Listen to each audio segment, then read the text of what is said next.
What's the haps? I'm Meroka, and today I'm going to be taking a quick look at On Rusty Trails by Black Pants Studio, who made what I guess I would consider to be the first game that I did a Let's Play of on this channel that wasn't Minecraft.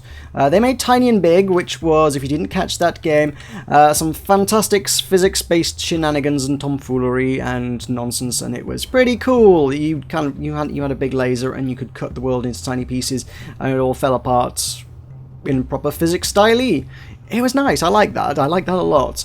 So I've had my eyes on these guys ever since, and they put out a few other bits and pieces over the years. But this is the first, I guess, noteworthy title, the first major release since Tiny and Big, so I kind of wanted to take a look at this. We'll hop on into the options menu first. I should point out this is a side-scrolling platformer. Don't turn away, by the way, guys. I know it's a saturated genre, but they're doing some interesting things. So this is your context for the options menu. Resolution options are there. VSync is on or off. Full screen. Quality, I guess they're kind of their sense of humor. You've got ultra crap, crappy, or normal. Normal is as high as it goes. Instead of, having like a low, medium, high like anybody else. Now we've got ultra crappy, and normal. Sure, alright. We'll play on normal graphics, I suppose. Anti-aliasing goes up to 32 times MSAA. Most games I'd be a little bit wary about cranking MSAA up that high, but Black Pants have got a very, very distinctive art style. It's fairly simple, kind of a hand-drawn kind of look. It's very pretty, but it's not very demanding, so you can get away with it too. You can crank things up fairly comfortably. There is a brightness slider. I don't think that's probably going to be terribly playable, so I'm not going to mess around with that too much. I will leave it at default atmospheric level, but you can make it more atmospheric if you want, I suppose. Music and sound effects on separate sliders, good to see. I like those. I'm happy with that. Controls are indeed rebindable as well, so I think it ticks most of the boxes I would hope a platformer would tick in terms of graphics. 2 thumbs up for me there. Yeah, let's hop on in. Let's select some levels. So we got 1, 2, 3, 4, 5, 6, 7 sections to the game. First 2 are a little shorter than the other ones. So if we go into suburbs, yeah, there's only 9 levels. Most of these levels are probably, in a lot of instances, maybe less than a minute long. So you can burn through a lot of this content very quickly. I have played about 2 hours of this game so far to get to where I have, but I admit that they updated the game recently and broke my game save, which was not a point in their favour. I would hope that won't happen again, if I'm honest. I think it was to do with, they drastically changed a lot of the layouts, levels and things, actually, or collectibles and whatnot, and added more secrets and stuff. So I think that played a part in my game save ending up getting deleted. So that was not so much fun. So I got back to where I am now. So we're here, we're Elvis with this little triangular dude. He can run, he can jump, it's a platformer, what did you expect? He can... Well, he can stick to surfaces, and he can wear a blue suit. He can do this. He should probably try not to touch the green stuff. The green stuff's nasty. So if I do that, we can drop through walls. So there we go. You can see he will... Really? That counts? Huh. I didn't think that counted. That counts, apparently. Yeah, don't touch the green things. He can stick to any surface. He's magnetic. He's a little red robot, so he is magnetic, and will stick to any surface. Because why not? Magnetic feet, that's what magnetic feet does for you. The blue suit is him disguising himself as another race, for there in this world you see there is a little bit of a conflict between 2 races. There are the red rusty folk and the blue hairy folk. And let's set a checkpoint there and try and drop through here. Yeah, there we go. There's some coins. These coins are used to power those checkpoints. If you don't have any coins, you can't activate the checkpoint. So different tiles and different objects in the world react depending on which colour you are. So you can see the tiles that are disappearing disappear when I'm blue. Those tiles don't like to be stood on by blue hairy folk. They don't like that at all. So they're not going to let a blue hairy person go there. The blue water doesn't like red people. So red folks don't want to get caught in the water. And green just kind of generally disagrees with everybody. It's kind of radioactive. That'll just ruin everybody's day, quite frankly. So we can try and get down there. There we go. A lot of tactical kind of dropping and timing. A lot of it's timing. It's a very precision timing kind of thing going on. There's some puzzly stuff, but a lot of it's requires you a little bit more timing. So we've got some in the place of the blue water, the reds have lasers or lava or something. I guess that is. I guess lava would make more sense given that it's water, but it's moving a little fast for lava. Who knows what it is? Whatever it is, I don't know, molten iron. Let's say it's that. That will hurt blue people if blue people step on it, so blue people don't really want to do that. So yeah, see, now I've got somewhere to actually stand and show you him. He is a blue hairy folk, or at least he's pretending to be. He's got his suit on. So he can pretend to be a blue person, and he can do all the things that blue people do. He can get on with all the blue folk in society, and can stand on all the blue furry, kind of organic structures. There's kind of this weird sort of inorganic versus organic kind of thing going on. All the red stuff's very mechanical, very robotic. All the blue stuff's it's got leaves and shrubs and plant-like things growing out of it. It's all wooden. It's hairy. It's very organic, is what it is. I think down here it looks like we have something I need to. Nope, no, it's somewhere I need to be, but somewhere I need to handle a little better than that. The game, I confess, actually seems to have ramped up its challenge a little more than I had anticipated it might. So it might be worth my while grabbing this checkpoint. I have a coin to spend on it. Yeah, let's do that. Let's keep myself alive, because, hey, I'm about to jump into radioactivity, so maybe I don't want to do that. The game kind of allows you this. I would almost argue it's kind of a variable degree of difficulty, insofar as you can, if you want, avoid those checkpoints. You don't have to spend the coins on the checkpoints. Of course, now that we head out of the level, you can see we're going to be kept score at the end. Tokens kept.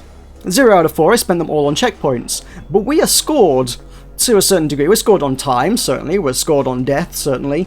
And I got an achievement for being a token detector there, I guess. I don't know what that was for. Maybe that was just for finding the tokens, because I sure as heck didn't keep them.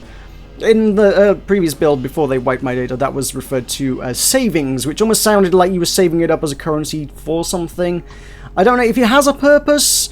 That has not been made clear yet. You know, I'm on to World 3, and so far tokens kept just seems to be a, how well did you do? And obviously you're spending the tokens on all these checkpoints, so if you want to score well in that regard, if you want to get the highest score by keeping all of your tokens, well, you can't spend them on checkpoints, so you have to kind of artificially make the game a little bit more difficult for yourself. Hey, and here's some secrets down here. There's some coins. The game had some secrets in to begin with, but they gained the very, very recent update right before launch, because they were obviously playing the pre-launch build. They just seem to have added like a whole bunch of extra stuff. There's secrets everywhere now, which is fun. Platforming is a lot more fun with secrets to be found. I stepped in the fire. I do get to keep my tokens, mercifully, so that's not too bad. I guess what I want to do is, because these kind of stone structures kind of don't really align themselves with any faction, I can walk on these as either color, so that's okay. And then I can just step on this. Yeah. So I guess I want to go. Where do I want to? How do I want to do this? I'm trying to figure out how the best jump to do is. Is that no? There's probably some timing element in there involving changing suits. Because I can't do that. That's not happening. So that lets me get up there. And then jump change. Oh my god, yes, that was a timing thing. So I have the coins, and I can deposit one in there, and that gives me a checkpoint there. But I don't have to. There's another one up there. They're actually quite liberal with checkpoints. If you want to make the game fairly easy on yourself, you can make the game fairly easy on yourself. You can put checkpoints everywhere. But if you're trying to compete to be the very best, like no one ever was, you are absolutely going to have to avoid the checkpoints. And if you die, you got to do the whole level in one run. And if you want to be the very, very, very best, you're going to be, presumably this is kind of geared towards a bit of a speedrunning kind of community, I think. You are probably going to be looking to do this with 0 deaths, and maybe also all the tokens in the shortest time possible. I ain't doing that. No, I do not have the skill or ability to do that. And sometimes these checkpoints are put in places that are really difficult to avoid as well. So you actually have to put some thought and strategy into avoiding them. So I guess I do that. If you're standing in a location where a tile would be, when you kind of switch to that faction, it doesn't pop into the world just yet. So I can kind of use that as a strategic thing. The game actually does kind of use that as a mechanic, but the first time I discovered it, I was like, oh my god, I'm really good at this game. As if I discovered that that's the thing you can do. No, I think the game wants you to do that. I mean, for example, I'm going to have to do... Oh god, what am I going to have to do? I'm going to take that checkpoint. I am going to take that checkpoint because I'm going to die here now. Jump, do that. No, that's what I wanted to do. Yeah, so if I switch to blue in the air, I can remove the tiles, then switch back from blue. I can stick to this tile without making this one return. Yeah, that's a tricky maneuver. Yeah, World 3, they add a bit more challenge to this game than they have done up till now. There's a checkpoint there that I feel like I should probably take, but no, I can do this. I got the hang of it. And the exit to the level. Admittedly, if you jump into that as the wrong faction, that one denies you as well, and they even use this as a fun little mechanic. Sometimes there'll be hidden goodies up above the exit. There's not in this instance, but sometimes there are. So, and then, yeah, you get a ranking at the end of it. I am currently ranked 39. I guess not a whole lot of people into this just yet at time of recording. But I got 4 out of 5 tokens. I don't believe there are any actually. I don't recall seeing any kind of leaderboards unless I was, you know, being very, very blind at any stage. If you go back, yeah, that's pretty much the same menu they give you on the main menu. There's no leaderboard, which, I don't know. If you're going to give people a score, I kind of feel like we should be able to keep leaderboard. There should be a leaderboard for least number of deaths attempting a level, although I guess with enough practice you could just make that 0 anyway. And I don't know, they should just keep track of score and tokens and things in some manner that makes it competitive, I think. So I can drop down here and try and grab the blue. I guess I got the token, but dang it. I'm messing this up. I got the blue token, but I need to switch, not jump. Switch, because as soon as I'm blue, I lose contact with that. Then we can head up here, and go there. And I actually kind of didn't mean to grab that, but whatever, we'll take it. I seem to be dying a lot. It's probably worth my taking checkpoints. And then there's some whooshy things, which are kind of fun. This is the most recent mechanic they introduced to the game. So I presume there will be more as we go along. I'm sure they will be doing more interesting things. So now there's those air vents that if we step into them, we're just propelled in that direction. So you can kind of use that in 2 different ways. You can either use it to get to a thing that you need to stick on, or you can fly through things. So that's kind of done in interesting ways as well, because sometimes they'll put a wall right at the top of a sort of a moving air column thing, and you might need to change your form accordingly in order to get through certain obstacles on the way. Which is okay. I forgot that was blue. I totally forgot that was blue. We'll go through there and out. That's the end of that level. I got 4 out of 5. Good, wonderful, amazing. I am the best. Got some guys there. The camera is sometimes a little jank, because sometimes it's like, hey, why don't you look over here? And it's like, well, actually I want to look over here. The camera does have a bit of a mind of its own. And there's these guys over here. Sometimes you'll see some of the other Harries or Rusties, I guess is kind of what the races must be called. They do talk to you and will react to you accordingly. The blue guys don't like you. They're not going to attack you or anything. It's not that kind of game. It's very much just a pure platforming kind of thing, at least 3 worlds into the game is a very pure platforming experience. There's no real fighting things to any extent. These guys, I don't know what he's saying. I don't know what he's saying at all. But he might just be angry at me for not being blue. It's probably actually literally how that's going to work. That's how a lot of these guys in this world work. Let's see if we can talk to the guys up top though. Of course, they might be like saying something. So yeah, see, blue, he has some opinions on the reds. He kind of thinks that they should be hanged, clearly. So yeah, there's some strong opinions going down. It's interesting when you have a look at the worlds. You start in the suburbs, cheap but rusty. City, you start integrating with the people, but there's some tension. And there's a mixed quarters, which is kind of almost in this weird. You've seen some billboards in the background, I'm sure, but kind of you get a little bit of propaganda going on in the city. You'll see posters of, oh, they're pitting the factions against each other. Ah, the blues are our enemy, kill the blues. Reds aren't allowed to work in here. This is a blue territory. Reds can't come around here. So you get these kind of propaganda. And then in the mixed quarters, it's like, hey, everybody's happy and living together. Except that's clearly not the case, because if we talk to these blue guys, they don't share that sentiment. Which is interesting. There's a very kind of environmental storytelling thing going on there. None of the characters ever particularly communicate directly with you, but you just kind of get these, what are very close to basically just being emotes, I suppose. And I'm going to take at least one checkpoint, I suppose. Yeah, you got these emotes, and you can kind of see the reactions of people as you go through. And I'm a little bit intrigued as to where this world's going to go. Did I get that? Okay. Wait, what? Why does that say no blues? It is a checkpoint. Okay.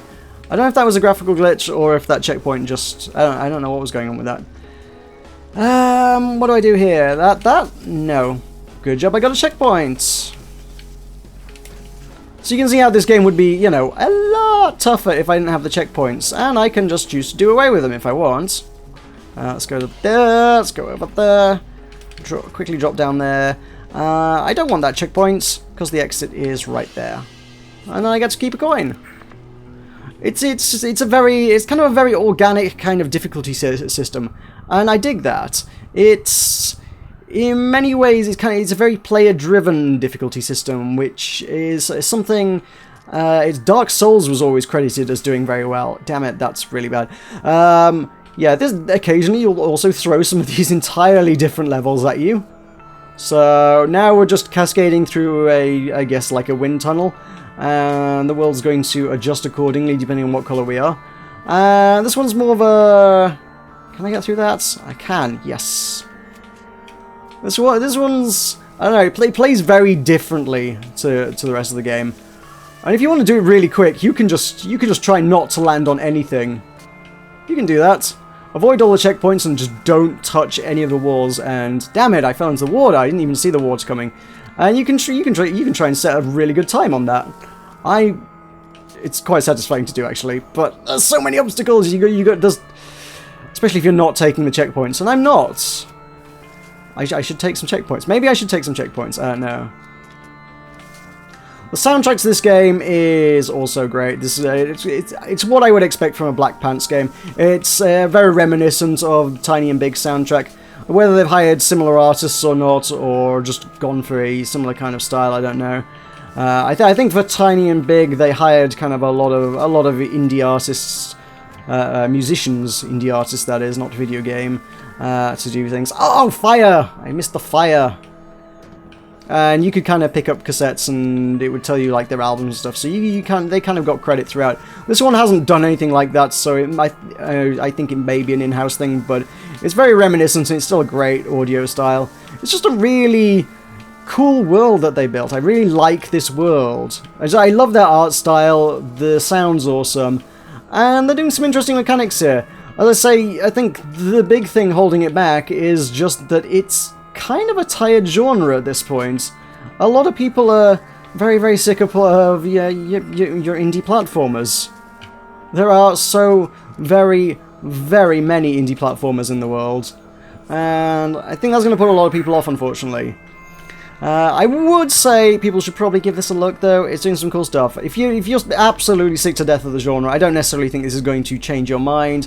But if you still like platformers in any way, shape, or form, you should probably be giving this one a look. I don't know what that is. I've not seen one of those before. Is this a new mechanic? What does that do? There are blocks that have dead things on them. Oh, okay.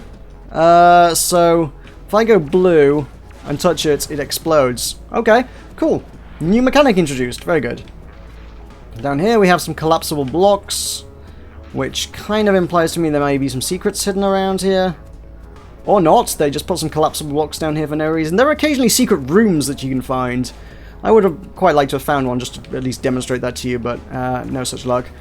Okay, right. I see how that one goes. That one gives you a limited time. Well, it's used in kind of almost a puzzly kind of way, but also in a timing kind of way. So you get this very mix of different kind of gameplay elements. Sometimes it's more puzzling. Sometimes it's more speed and precision and strategy. In this particular instance, this is more tutorial than anything, but you can see there's a good variety of stuff. It's pretty cool. Anyway, I think I probably covered most of what I wanted to cover here today. I'm not sure if there's much more to show you. Yeah, this is on Rusty Trails by Black Pants Studio. It is available on Steam now. Came out yesterday. Let's do that. Boom. Minesweeper achievement. Nice. And it's available for £10 or your regional equivalent. £9.99 that is. So yeah, available for, I believe, Windows, Mac, and Linux. Available, as I say, on Steam. You can go check that out now. There'll be a link to that in the description. But for now, thank you very much for watching. I've been Meroka. This has been on Rusty Trails. I kind of dig this. I'm happy to recommend this. You know, I didn't expect to not particularly like a Black Pants game, because they make very, very pretty, very cool things. I don't know what I'm doing there. What am I... Oh my god, what am I doing with this one? What am I doing with this one? Oh my word. Oh, I see what I gotta do. And then... Oh, no, I... Hang on. I got it. Hang on, I got it. Blue, and then red. And then I can get through. Got it. See? New things all the time. This is kind of cool. I dig it. Yeah, thank you very much for watching. I've been Meroka. I will see you next time.